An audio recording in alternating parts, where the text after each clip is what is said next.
The courtroom felt like it had stopped breathing. You could hear the ticking of an old wall clock and the faint rustle of legal papers. Sunlight filtered through the tall windows, catching dust in the air like suspended thoughts. Every eye in the room was locked on the small figure seated behind the witness stand. Her name was Mira. She was 9 years old. Her legs dangled above the floor, too short to reach the wooden platform beneath her. Her hands were tightly wrapped around a weathered cloth-bound storybook, one whose cover had been frayed from years of use and quiet comfort. Mira wasn't wearing anything remarkable, just a soft pink dress with tiny embroidered stars, the kind you'd wear to feel brave even when you weren't. But this wasn't a school recital. This wasn't even a bad dream. This was family court in a quiet Oregon town, and Mira was the youngest person in the room, the only child in a sea of attorneys, clerks, a judge, and 2 parents seated on opposite sides of the room, each carrying the weight of blame, fear, and broken trust. Her mother sat with her lawyer, clutching a tissue, face worn, but fierce. Her father sat rigid, arms clenched, his stare hollow, but trembling. Tension buzzed beneath the silence like an electric hum, but Mira wasn't looking at either of them. Her eyes were locked on the aisle just beyond the wooden partition, on a large German shepherd named Axel, wearing a deep green vest embroidered with white words, "Service dog, do not pet." He sat patiently, motionless, but somehow alert, as if waiting for something no one else could see coming, and what happened next would change everything. Mira hadn't spoken a word in over 18 months. The silence didn't arrive all at once. It crept in slowly until even the smallest sounds she used to make, humming, laughing, asking for bedtime stories, faded. Like chalk on rain-washed pavement. It wasn't because she didn't have anything to say. It was because saying anything had once led to something terrifying. No one in that courtroom knew the whole story. Not the attorneys, not the bailiff, maybe not even the judge. But Mira's mother knew. And somewhere deep down, despite his blank expression, her father knew too. It had happened on a cold winter night. Mira's father had been pacing the house, anger bubbling just beneath his skin. One wrong word, one wrong glance, and everything exploded. She had tried, Torrin, tried to hide, but he caught her, shook her hard enough to leave bruises, hard enough for everything to go dark. The bruises faded in time, but something else broke. Her voice, her safety, her belief that the world could be trusted. Gone just like that. In the days that followed, she didn't cry, she didn't scream. She folded into herself, as if disappearing was the only way to stay safe. Her spirit didn't just dim, it fractured. She stopped reaching for hugs. She stopped asking for stories. It was as if a small, bright part of her had vanished, and no one could call it back. Therapists tried months of therapy sessions, drawing circles with crayons, playing with dolls, even medications. Nothing worked. Mira kept the lips sealed and her eyes down. It wasn't defiance, it was fear. Pure learned fear. Then came Axel, not as a fix, but as a lifeline. The first time they met, Mira sat cross-legged on the floor of the therapist's office, barely blinking. Axel lay quietly across the room, observing her with those deep, intelligent eyes. He didn't move. He didn't beg for attention, but something passed between them. In that silence, Axel seemed to know without instruction or training that this little girl was the one he needed to protect, the one who needed to be reminded she still mattered. He was introduced cautiously as part of a trauma recovery program. At first, Mira didn't even touch him, but Axel waited, quiet, patient, gentle. He never barked, never rushed. He simply laid nearby, breathing steadily, matching her pace. It took weeks for her to place a hand on his back, months before she made her first sign, and slowly Mira began to communicate not with people but through Axel, a soft touch, a specific movement, a nod followed by a signal they had practiced in therapy. He wasn't just a comfort animal. According to her psychologist, Axel had become something far more powerful, a bridge to the world she no longer believed in. And now that bridge stood tall and silent, just feet away from where Mira sat, waiting for her to cross. Judge Penelope Ward was not someone people expected to bend. She had served on the bench for over 25 years through civil disputes, custody battles, and more broken families than she cared to remember. Her reputation was crisp, clinical. She followed the law to the letter. She did not entertain emotion, theatrics, or sentiment. To many she was respected. To some, feared, but never underestimated. On this morning she sat tall in her chair, a pair of silver reading glasses perched low on her nose, her robe perfectly pressed, her hair pulled back in a non-nonsense bun, the kind of judge who made even seasoned lawyers sit up straighter. But something about today was different. She looked at Mira, really looked. There was no courtroom protocol in that gaze, no calculated legal assessment, just quiet observation. The way the girl clutched her book, the stiffness in her shoulders, the fact that her feet didn't touch the ground. And then the smallest shift, the flicker of Mira's eyes toward the back of the room, toward the dog. Judge Ward glanced at the German Shepherd seated calmly behind the wooden barrier. She had approved the motion to allow the service dog after reading the psychologist's testimony, but she hadn't expected to see this. A girl held together by silence, a dog holding space for her to be more than that. The judge leaned forward slightly. "Mira," she said, her voice softer than anyone in the courtroom had ever heard it. "I need to ask you something. You don't have to answer with words. If you're not ready, you can nod or shake your head or look at Axel. We'll understand." Mira didn't respond. Not right away. The silence stretched long enough to feel heavy. Noon dared to speak. Not the attorneys, not the clerk.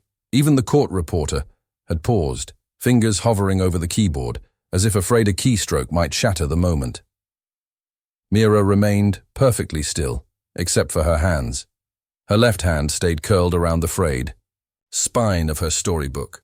But slowly, carefully, her right hand began to rise. Not high, just enough for those watching closely to notice. She drew a small, deliberate circle in the air, with her pinky finger, barely visible, soft, like a whisper only. One being in the room would recognize. Axel did. The German Shepherd's ears lifted, and he stood in a single fluid motion. Note rushed, not uncertain. His movements were precise, practiced. He walked, strode, through the small gate beside the witness stand. The bailiff moved, slightly, instinctively, but the judge raised a hand to stop him. Everyone watched as Axel approached Mira, turned, and sat at her side, facing the courtroom as if taking a post. He was calm, silent, steady. Mira then tapped her chest. Once, twice, Axel barked. One single bark, short but clear. And that was it. A ripple passed through the room like Akil. People looked around, confused, but moved. The attorneys turned to one another, whispering. The court clerk blinked rapidly. Mira's mother covered her mouth with both hands. Judge Ward sat upright, her hands folded, her expression unreadable. But her eyes here searched the girl's face as though decoding a message, written in invisible ink. "What does that mean?" she asked, without looking away, her voice low but direct. And from the back of the courtroom, someone stood. It was Mira's psychologist. Her face was pale, her hands trembling slightly. "That's a communication sequence we developed," she said. Mira and Axel practiced it for months. It's how she tells the truth, when she's too afraid to speak out loud. The judge didn't speak right away. She blinked once slowly. Her gaze shifted from the psychologist to Mira, then to Axel, still seated like a soldier on duty. The room held its breath. The psychologist stepped forward, carefully holding something in her hand. A small cream-colored envelopes lightly bent at the edges. "She gave Methis yesterday," she said gently, her voice carrying through the silence. "She told me only give this to the judge if Axel barks." Judge Ward reached for the envelope, her fingers steady, but here he's uncertain. She opened it slowly, peeling back the flap as though it contained something sacred. And in a way, it did. Inside was a drawing done in crayon, but precise in its pain. It showed a small girl, unmistakably Mirror, crouched in the corner of a room, her arms wrapped tightly over her head. Looming over her was a man, tall, red-faced, twisted in anger, his hands clenched into fists, his mouth opened in a silent roar. In the corner of the picture stood Axel, positioned between the man and the girl. His body low, defensive, his mouth open mid-bark, his eyes sharp and watchful. The courtroom was still, but something invisible shifted. Judge Ward stared at the drawing, longer than anyone expected. Her lips pressed into a thin line. Her throat moved as she swallowed hard, fighting the sting behind her eyes. She'd ruled on hundreds of cases, but none had ever looked her in the face like this. Through a child's truth, drawn in broken lines and bold crayon, she turned the drawing over. On the back, written in uneven block letters with a blue marker, were 9 simple words. He say she cares, but I only feel safe when he's not there. A gasp swept through the gallery.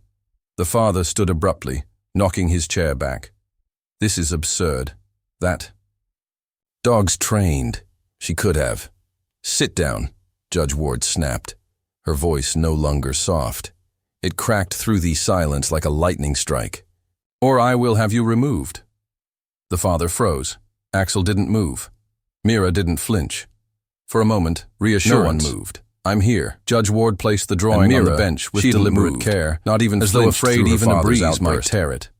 Her fingers lingered. Something different now.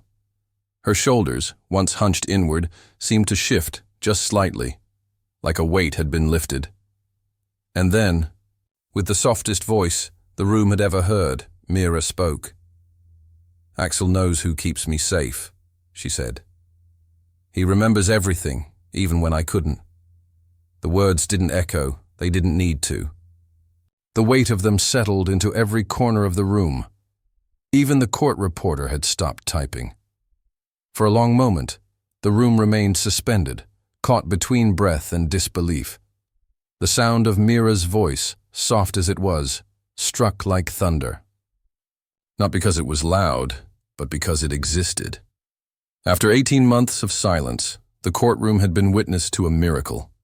Quiet, but seismic. Judge Ward didn't hide her reaction.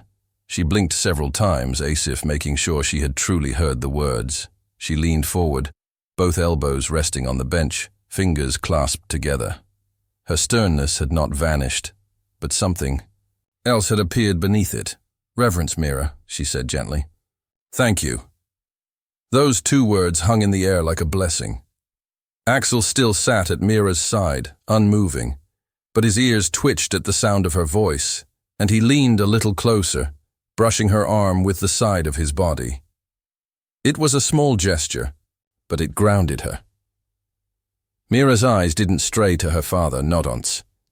She didn't flinch when she heard his breath catch, or when his hands curled into fists against the table. Her gaze remained forward, her focus unwavering. She had said what she needed to say. Judge Ward turned her attention to Mira's mother, whose tears now fell freely. Her lawyer rested a reassuring hand on her back, but the woman hardly noticed. Her entire being was fixed on her daughter with awe, with sorrow, with pride, and with heartbreak. Because in her daughter's voice, she could hear the weight of every sleepless night, every bruise left unseen, every scream that had gone silent. It was the sound of pain that no mother ever wants to hear, spoken not in volume, but in truth. Ma'am, Judge Ward said, voice steady, I'm granting you full custody of your child. The courtroom didn't erupt. There was no applause, just a quiet, collective release, like the building had been holding its breath with everyone else, and finally it exhaled. The father opened his mouth again, but this time the bailiff stepped forward and shook his head. Nothing needed to be said. The judge's gavel remained untouched. It wasn't over, not yet. The paperwork was done. The testimony had been heard, though. Only a few words were spoken. The evidence lay in crayon on the judge's bench.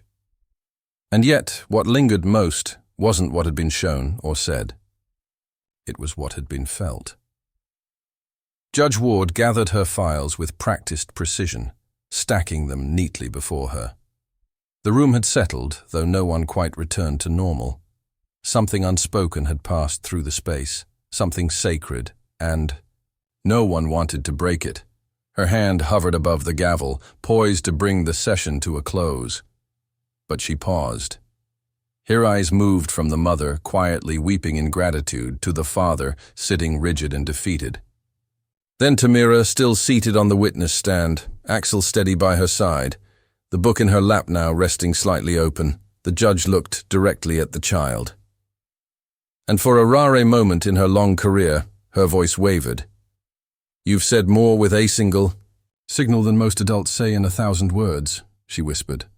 She wasn't speaking as a judge then, but as a human being, one who had just seen something that pierced through every layer of legal training, protocol, and restraint. Judge Ward lowered her hand, and instead of bringing the gavel down with force, she set it on the bench softly, not in judgment, but in awe. Then, without another word, she stood and left the bench. And the room stayed silent because there was nothing more to say. 6 months later, in a different kind of silence, this one filled with peace. The sun was warm on the park bench that afternoon. Leaves fluttered lazily in the breeze, casting moving shadows. On the notebook that lay open across Mira's lap, her small fingers held a colored pencil, carefully sketching a scene. Trees, birds, and a dog that looked very familiar. Axel lay curled beside her, his eyes half closed, but his ears alert as ever. He didn't need to watch her constantly anymore. She wasn't broken now, just healing slowly, steadily. Mira still didn't speak much, but she didn't need to. She laughed. "Shedru," she made eye contact. She had begun to sleep through the night. Her therapist said it was progress. Her mother said it was a miracle. A little boy wandered over from the playground, his hands sticky with ice cream. He stopped a few feet away and pointed at Axel. "Can I pet your dog?" he asked. Mira looked up, the corners of her lips lifting. She didn't answer right away. For a split second, her fingers twitched with hesitation, a trace of the girl who once disappeared inside silence. But then she set her pencil down, closed her notebook, and gently tapped her chest. Axel gave a single friendly bark and wagged his tail. The boy laughed, and then so did Mira. A real laugh, the kind that caught in her chest and spilled out like sunshine. Not just sound, but life. The kind of laugh that told the world she was still here, that the bridge was working, that healing had begun.